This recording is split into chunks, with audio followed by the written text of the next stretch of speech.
आप मुझको एकादशी कार्तिक की व्रता कहिए। कृष्ण भगवान ने कहा, राजना कार्तिक मास में कृष्ण पक्ष की एकादशी को रमा कहते हैं।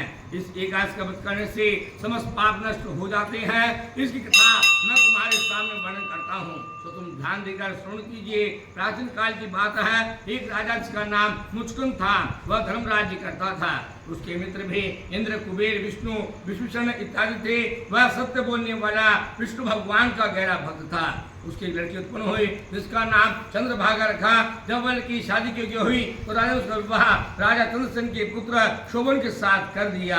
एक दिन शोभन अपने ससुराल में आया। उस दिन एकादशी व्रत का दिन आया।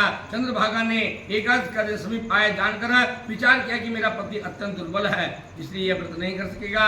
हे भगवान, मैं क्या करूं? मेरे पिता की आज्ञा है, वे 10वीं के दिन राज्य में ढिंढोरा पिटवा देते हैं, एकादशी दिन कोई भोजन न करें। ये सुनकर शोभन अपने पत्नी के पास आया, पूछा, प्रिय तुम तो मुझे कोई ऐसा उपाय बताओ जिससे मेरा जीवन नष्ट हो। तब चंद्रभागा ने उत्तर दिया, हे प्राणनाथ, मेरे पिता के राज्य में कोई भी एकादशी के दिन भोजन नहीं करता।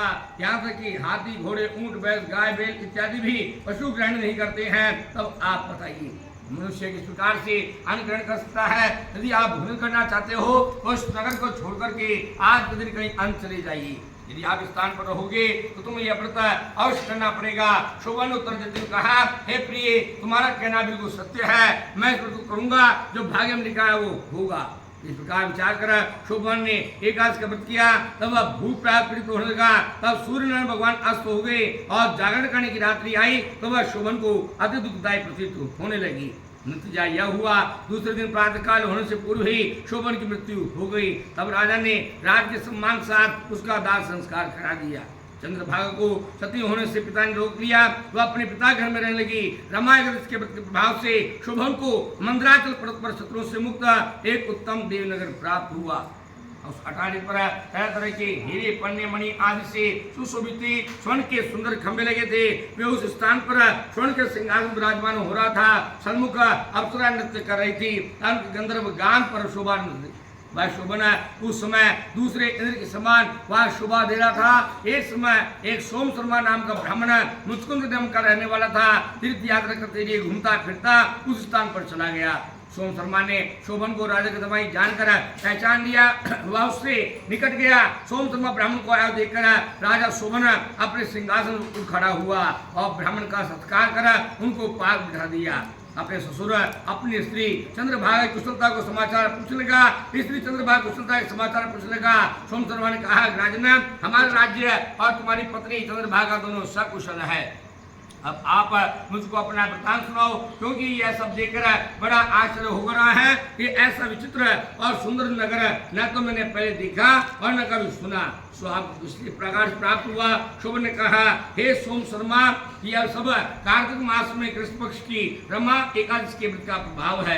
इस कारण यह सब कुछ वैभव मुझे प्राप्त हुआ, किंतु यह सब अधूर्य अर्थात अस्थिर है। सोम शर्मा ने पूछा, राजन, यह अधूर कैसे है? इसे स्थिर कैसे करें? इस बात का पूर्ण रहस्य मुझसे कहो। शोभन ने कहा, ब्राह्मण, मैंने श्रद्धापूर्वक उस व्रत को नहीं किया है, परंतु उसके प्रभाव से मुझे ये नगर प्राप्त हुआ, इसलिए मैं इसे ऐसे मानता हूँ। यदि तुम इस वृतांत को राजा मुचकुंद की पुत्री अर्थात मेरी पत्नी को कहोगे तो वह उसे स्थिर बना देगी।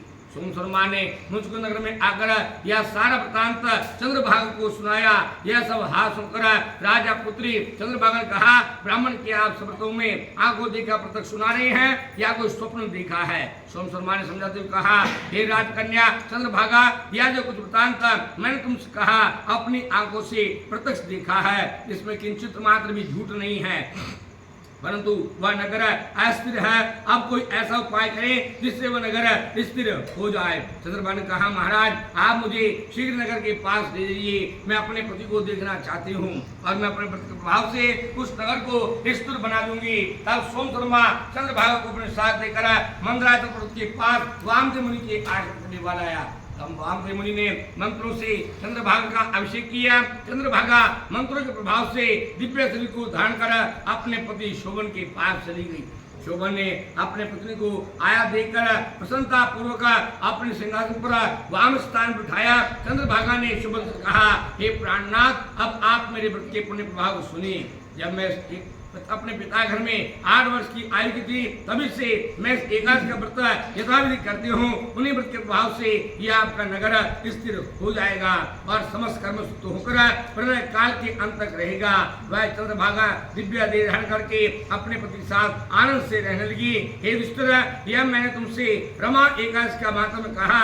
जो मनुष्य इस एकादशी के व्रत को धारण करते हैं उनके ब्रह्मत्या के पाप नष्ट हो जाते हैं। बोलिए कृष्ण भगवान की जय। श्रीमन नारायण नारायण नारायण श्रीमन नारायण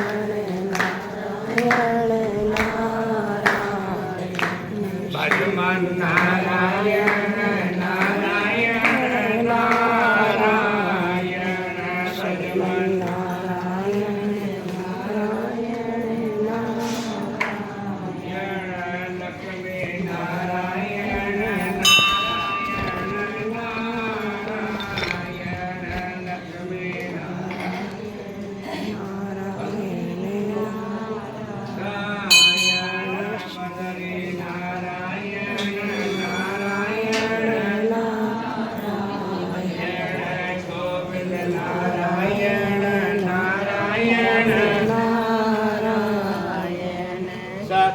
नारायण नारायण नारायण श्रीमन